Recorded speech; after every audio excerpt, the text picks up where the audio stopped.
Okay guys, we are starting off another full week focusing on one specific thing. We did Death Corps of Krieg week a few weeks ago. Now we're moving on to Eldar week. And why are we moving on to Eldar week? Well, yeah, we have been gifted an entire range of the new plastic Eldar kits from Games Workshop. They are all absolutely stunning. We've gotten 4 new Phoenix Lords and 3 new Aspect Warriors, all in one quite crazily large drop. Think about it that Eldar only got quite a large drop 2 or 3 years ago. The Avatar Kane, new Shining Spears, new Mogan Ra, new Death, so many kits. So as of right now, Eldar are in a really good place when it comes to plastic kits. So I'm going to be doing a video on absolutely every single kit here in front of you because they are all so varied and so different that the skills to paint them really don't translate across them. I'm going to have to do a specific one for each one. So hopefully you guys are excited by that. You're buckled in and looking forward to a whole bunch of videos based around the Eldar. We're of course going to be starting off with Lyhkhis, the beautiful new slash old slash returned Phoenix Lord of the Warp Spiders. I don't know a lot about her, so hopefully I will learn in the near future when I get my hands on the codex and find out what she's all about. So I'm excited for that. The model does actually scare me a little bit. I'm a little bit nervous about the colors used and trying to figure out how I'm gonna kind of paint it up. So hopefully I can fight my way through that entire process in this video. You can follow along with that and we can have a good time. Big thank you to all of my active patrons and channel members out there. With you guys, I could not continue doing this. So from the bottom of my heart, thank you so much. If you're interested in getting involved with that yourself, link down in the description below, access to a private Discord server, and an extra video every single week just for you guys. If that sounds like something that interests you, check it out below. All right, let's dive in, get this model painted. It is such a cool model and one that I don't know if I ever thought I would see. This model has been missing from the lore for 20 years now, more. It's always been one of those kind of mystical things. If you don't know, warp spiders work in a very peculiar way. Those big energized packs on their back allow them to jump through the warp for a very small distance, which will of course a very small amount of time, which actually gives them kind of nice distance that they can basically jump around the battlefield. But they do, like I said, have to jump into the warp to do that. One time the Phoenix Lord, this particular one, jumped and never came back out again. So it has been missing for a long time, and now we finally get our hands back on it. So the color scheme is also very interesting for this particular Phoenix Lord because the way they've done it is the normal warp spider scheme. It's just reversed. So as opposed to having a black kind of power pack on its back and a red body, it's got a red pack and then a black body. Now, I didn't particularly want to go in for the really jet black scheme on the body. It felt like a little bit too dark for me.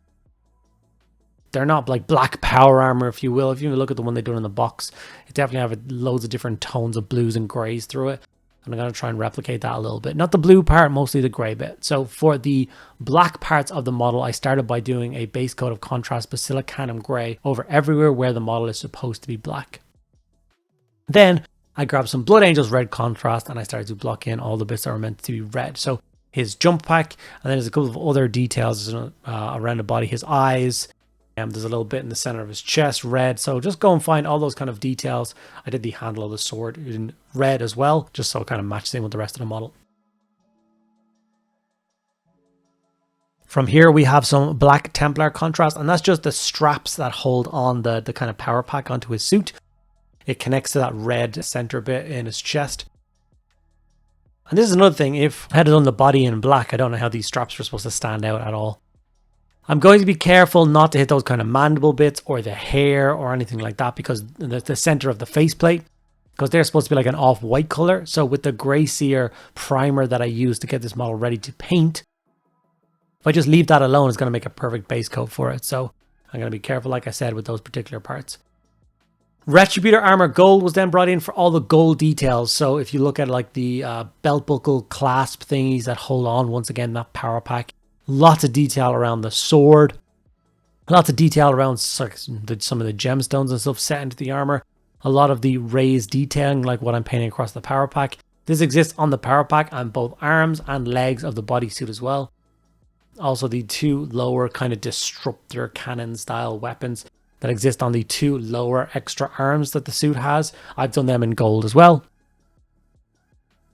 I think it's a really nice kind of balance of gold in the model. It makes it seem a little bit ostentatious. He is, of course, a Phoenix Lord, but he's not kind of over the top. A little bit of Ironbreaker was introduced to base coat in the blade of the sword. There's not really a hell of a lot else other than that to do with the silver piece. And then after that, it's time to shade the model. And this is once again where the idea of shading comes in to kind of complement contrast color. So like I said, I didn't want this guy to be like really, really dark. So I'm going to go for Basilicanum Gray, and then I'm going to throw Nuln Oil on top of that, which will push it into like the black spectrum without being too kind of dark to notice any of the actual details. So Nuln Oil shade will be placed across the entire miniature. You don't have to worry about any of the base bits yet because we haven't done any of the base bits yet. So just all the bits that we've painted so far. I've got some very quick tricks to get his what seems like quite a complicated base done in a very quick and easy way. So don't be panicked about that if you think I'm not going to delve into how to do the base. Now for me, my Eldar are on kind of like a Martian scheme base. I think this offsets the Eldar color scheme so well. They look really good on it and it really pops. After I put the kind of Martian iron crust on the base, I threw some orange contrast on the stonework. So that's the big pillar going up, and then all the little rocks in between all the kind of like electrical wavy bits. You're going to make sure to get those hit with that orange contrast as well, if you're going to follow along the same basing scheme as myself. Now it's time for the layering of the black armor. So I'm going to go for Mechanicum Standard Grey, or Mechanicus Standard Grey, apologies, and then Dawnstone. So those two steps are going to be used. Mechanicus obviously quite a little bit heavier than the Dawnstone. The Dawnstone really is just a little touch highlight at the end. And the Mechanicus is kind of all the flat panels, making sure that you get a nice neat tone of armor. And like I said, with the Dawnstone, we're just going for really light touches, just going for the really kind of focal point, the higher points on the armor, bits that the light's going to hit a little bit more, and just add those crazy highlights. As you can see, I do work quite fast with this. You don't have to put a lot of thought into it. We're not doing like object source lighting or anything like that. It's just a little bit of common sense highlighting, and you get quite a nice result.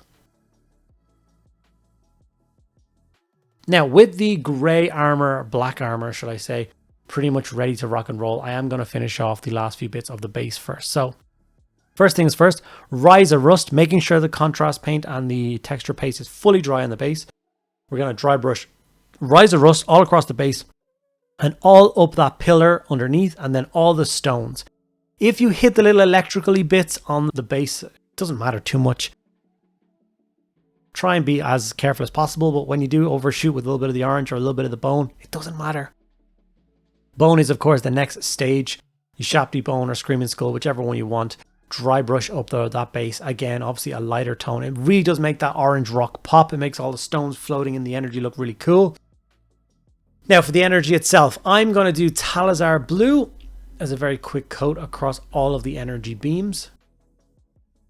You don't have to go crazy here. It's just a very simple thing. While I have the Talazar Blue on my palette, I also did all of the gemstones across the armor in Talazar Blue as well. I didn't actually do it on this step, but this blob of Talazar Blue was still on my wet palette when I was getting to the end of painting it. So I just scooped that up and I painted it in. So there's like 4 gems in the hilt of the sword and 1 in the center of the chest and all those kind of bits and pieces.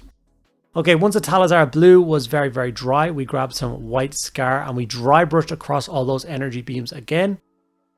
This is once again going to make them look sharper and make that energy look a little bit more charged than just a flat kind of Talazar Blue color scheme. That can work on the little gemstones, but on something this big, you want it to be a little bit more crazy.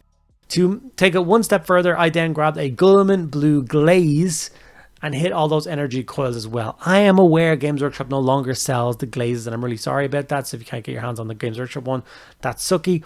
Two Thin Coats does a range of glazes that substitute these perfectly. It's where I get my yellow glaze from these days. So if you want to follow along with this exactly, and you want to get that glaze, that energy look, you can go there for it. Okay, now it's time to highlight all of the red parts. So we're going to do Evil Sun's Scarlet across the entire kind of red sections of this model. As you can see, I am taking my time. I am being careful. I consider the red to be the most standout color on this model. I think it's really, really nice. Obviously, it's on the most kind of important part of it, the kind of warp jump field generator thing on its back.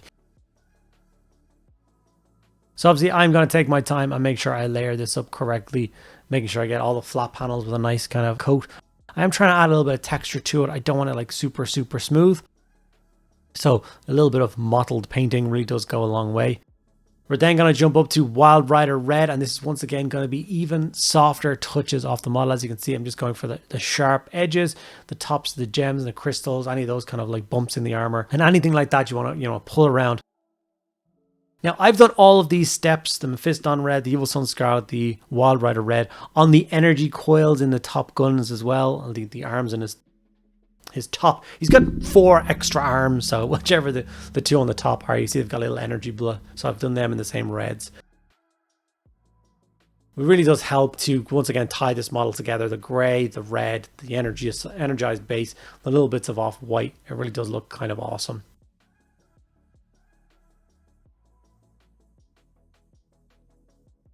He's really starting to come together. Sorry, she's really starting to come together now. We're just going to do some last finishing touches. So Grey Seer is going to be used to highlight all those kind of mandibles, center of the face, the big flowy hair, and then a little bit on the thingy as well. These are just some small details to do.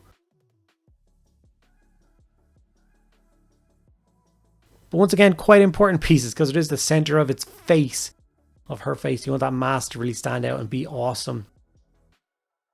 Now, originally in my head, I was only going to do 1 coat of Grey Seer to finish that off. That's why I jumped over and I went back to Ironbreaker and I re-highlighted up all the metallics, both the gold and the silver, just adding those quick kind of touch highlights to make all those details pop, whether it be the awesome sword or that big awesome Eldar rune on the back, or any of the mandible blaster thingies on the bottom. All of those, I was just highlighting it with just pure Ironbreaker, and as you can see, I'm doing some fairly normal highlights on the blade and then some touch highlights on all the gold.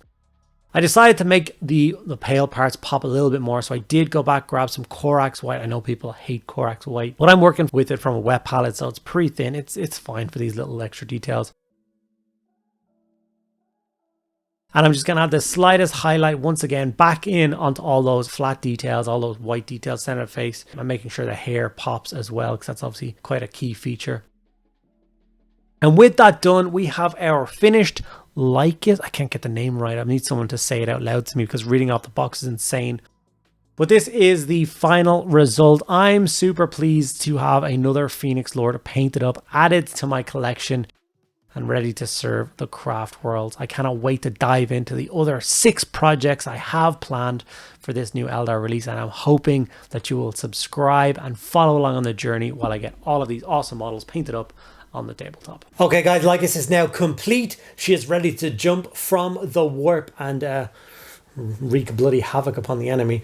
She's a very cool miniature, a little bit kind of complicated and dynamic, and places are hard to get into, and the color scheme's a little bit bizarre, but hopefully I managed to pull it off in this video. Hopefully you liked my final result and you are comfortable following along and getting your own Lyhkhis painted up like this one. If you did enjoy this video, make sure to give it a like, ask me any question you want in the comments below, including letting me know what order you want these videos done, which one would you like to see next, and so on and so forth. And make sure you subscribe to the channel. As of about 5 minutes before recording this, we just passed 60,000 subscribers on YouTube, so a big thank you for everyone out there for helping getting me to that goal. Anyone out there that is watching and is not subscribed, you're letting the side down, man. Hit subscribe. Thank you guys so much for sticking around. See you in the next one.